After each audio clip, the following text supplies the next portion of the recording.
Hello നമസ്കാരം, ഞാൻ mini. എല്ലാവർക്കും മിനിസ് ലൈഫ് സ്റ്റൈലിലേക്ക് സ്വാഗതം. അപ്പോൾ ഇന്നത്തെ നമ്മുടെ വീഡിയോ എന്ന് പറഞ്ഞാൽ, കഴിഞ്ഞൊരു വീഡിയോയിൽ നമ്മൾ വഴുതനയിൽ നമ്മൾ മുട്ട പ്രയോഗം കാണിച്ചിട്ടുണ്ടായിരുന്നല്ലോ. അപ്പോൾ അതിനകത്ത് മുട്ടപ്രയോഗം മനസ്സിലായി, ജൈവ സ്ലറി എന്താണെന്ന് മനസ്സിലായില്ല എന്ന് പറയുന്നുണ്ടായിരുന്നു കുറച്ച് പേര് വന്നിട്ട്.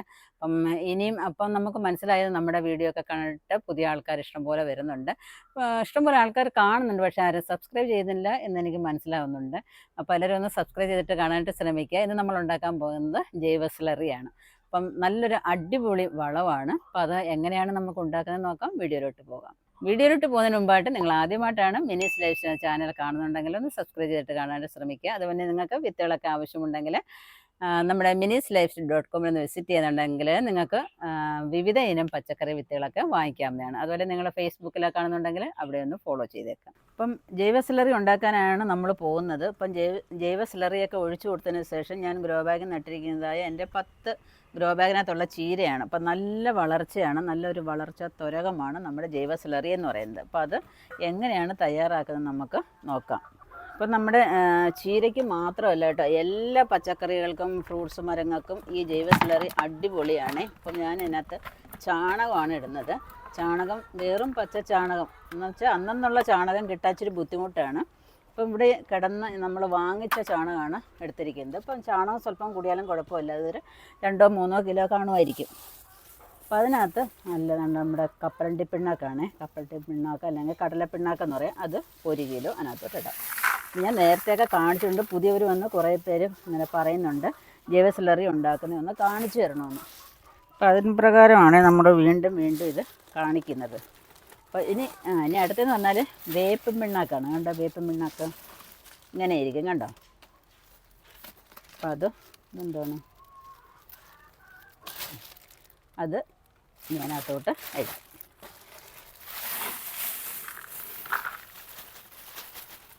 ഇത്രയും സാധനം നമ്മൾ ബക്കറ്റിനകത്തോട്ട് ഇട്ട് കൊടുക്കുക.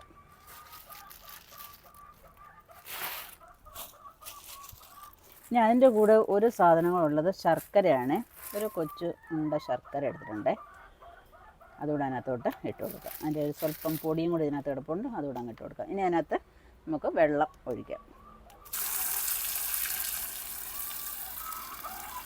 അപ്പോൾ ഇതിനകത്തോട്ട് നമ്മൾ എടുത്തിരിക്കുന്ന ബക്കറ്റിൽ ഒരു 3/4 ഭാഗം വെള്ളം എടുക്കുക കേട്ടോ. ഇപ്പോൾ നമ്മൾ എടുത്തിരിക്കുന്ന ചാണകം, പിന്നെ ഈ കടലപ്പിണ്ണാക്ക്, വേപ്പും പിണ്ണാക്ക്, ശർക്കരയ്ക്കകത്തെല്ലാം തന്നെ നമ്മുടെ ചെടിക്ക് വീണത് നൈട്രജൻ, കാൽസ്യം, ഫോസ്ഫറസ് എന്ന് വേണ്ട എല്ലാ സംഭവങ്ങളും, ഒരു NPK വളത്തിന് തുല്യമായിട്ടുള്ള സംഭവങ്ങളാണ് ഇതിനകത്ത് അടങ്ങിയിരിക്കുന്നത്. അപ്പം വെള്ളം നിർത്താം. എന്നിട്ട് അതിന് ശേഷം എന്ത് വേണമെന്നറിയാമോ, നമ്മളിങ്ങനെ ഒന്ന് കലക്കി കൊടുക്കണം. 5 മുതൽ 7 ദിവസം വരെ നമുക്കിതിങ്ങനെ കലക്കി കൊടുക്കേണ്ടി വരും. ഇപ്പോൾ 5-ാം ദിവസം മുതൽ വേണമെന്നുണ്ടെങ്കിൽ എടുക്കാം, നമുക്ക് യൂസ് ചെയ്യാം. അതൊരു 7 ദിവസം ഇരിക്കുമ്പോഴത്തേക്ക് ഇതിനകത്ത് സൂക്ഷ്മജീവികളൊക്കെ വർദ്ധിച്ച് നമ്മുടെ ചെടികൾക്ക് വേണ്ടതായ എല്ലാ പോഷകങ്ങളും അതിനകത്ത് ഉണ്ടായിരിക്കും. ഇത് ഒരു സൈഡിലോട്ട് കലക്കണമെന്നാണ് ഇതിങ്ങനെ പറയുന്നത്. 2 സൈഡിലോട്ടുകൂടെ കലക്കുമ്പോഴത്തേക്ക് ആ സൂക്ഷ്മജീവികളൊക്കെ നശിച്ചു പോകാനായിട്ട് ഇടയാവും. അപ്പോൾ അത് ഒരേ സൈഡിൽ തന്നെ ഇളക്കാനായിട്ട് ശ്രമിക്കുക. എന്നും രാവിലെ നിങ്ങൾക്ക് എപ്പോഴാണോ സമയം, രാവിലെ ആണെങ്കിൽ രാവിലെ, അതല്ല വൈകുന്നേരം എന്നുണ്ടെങ്കിൽ ആ ഒരു സമയത്ത് വന്ന് ഇതേപോലെ ഒരു 2-3 മിനിറ്റ് ഇങ്ങനെ ഒന്ന് കറക്കി കൊടുക്കണം. കാരണം അതെല്ലാം നന്നായിട്ട് ലയിക്കുന്നതിനൊക്കെ വേണ്ടിയിട്ടാണ് നമ്മളിങ്ങനെ കറക്കി കൊടുക്കുന്നത്. അപ്പോൾ ഇത് നന്നായിട്ട് ഇങ്ങനെ ഒന്ന് കറക്കി കൊടുത്തതിന് ശേഷം നമുക്കത് നന്നായിട്ട് അടച്ച് വയ്ക്കണം. അടച്ച് വെച്ചില്ല എന്നുണ്ടെങ്കിൽ ഇതിനകത്ത് കൊതുകൊക്കെ ഒന്ന് മുട്ടയിട്ട് ഇതിനകത്ത് പുഴുക്കളൊക്കെ ആകാനായിട്ട് സാധ്യതയുണ്ട്. അതുകൊണ്ട് നന്നായിട്ട് അടച്ച് ഒരു തണലുള്ള ഭാഗത്തോട്ട് എടുത്ത് വയ്ക്കുക, അല്ലെങ്കിൽ നമ്മളത് മൂടി വയ്ക്കുക. അപ്പോൾ നമ്മൾ ജൈവ സ്ലറിയൊക്കെ ഉണ്ടാക്കുന്നതിന് നമ്മളിപ്പം പുതിയ ബക്കറ്റുകളൊന്നും വാങ്ങിക്കണമെന്നില്ല. ഇതേപോലെ പെയിൻറ്റ് ബക്കറ്റുകളൊക്കെ കാണുമല്ലോ വീട്ടിൽ, അഴുക്കായാലും കുഴപ്പമൊന്നുമില്ല, അത് നിങ്ങൾ ഉപയോഗിച്ചാൽ മതി. അപ്പോൾ ഇത് ഇനി മൂടി വയ്ക്കണം. അത് മൂടി വെച്ചില്ല എന്നുണ്ടെങ്കിൽ ഇതിനകത്ത് കൊതുകൊക്കെ വന്നിട്ട് മുട്ടയിടും, പിന്നെ പുഴുക്കളാവും, പിന്നെ നമുക്കത് കാണുമ്പോൾ പിന്നെ കൃഷിക്ക് ഉപയോഗിക്കാനായിട്ട് തോന്നത്തില്ല. അപ്പോൾ എന്താ വേണം, നന്നായിട്ട് മൂടി വെച്ചിട്ട് അതിൻ്റെ മുകളിൽ ഒരു തുണി, എന്തെങ്കിലും ഒരു ചാക്കവും കൂടെ കൊണ്ടുവന്ന് മൂടി ഇട്ടേക്കണം. കാരണം അധികം വെയിലുള്ളിടത്ത് ഇത് വെക്കാനായിട്ട് പാടില്ല. തണലത്ത് വയ്ക്കുകയാണെങ്കിൽ പിന്നെ മൂടി വയ്ക്കേണ്ട കാര്യമില്ല.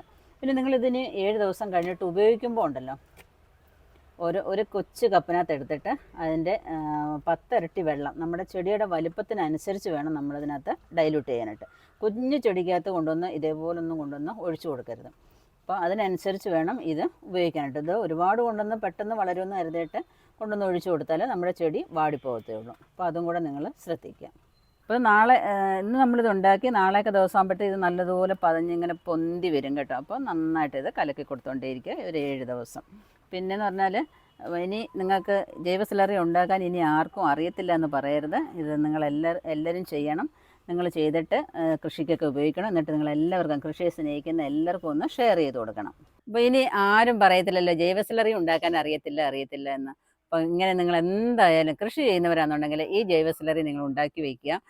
നല്ല അടിപൊളി ഒരു വളമാണ്. നമ്മുടെ എല്ലാ പച്ചക്കറികൾക്കും പൂച്ചെടികൾക്കും ഫ്രൂട്ട്സ് മരങ്ങൾക്കും എല്ലാം വളരെ പ്രയോജനപ്പെടുന്നതായ ഈ സ്ലറി ഇനി എല്ലാവരും ഉണ്ടാക്കി വയ്ക്കണം. കൃഷികൾക്കൊക്കെ ഉപയോഗിക്കാനായിട്ട് ശ്രമിക്കുക. ഈ വീഡിയോ നിങ്ങൾക്ക് ഇഷ്ടപ്പെട്ടുന്നുണ്ടെങ്കിൽ ലൈക്ക് ചെയ്യുക, ഷെയർ ചെയ്യുക.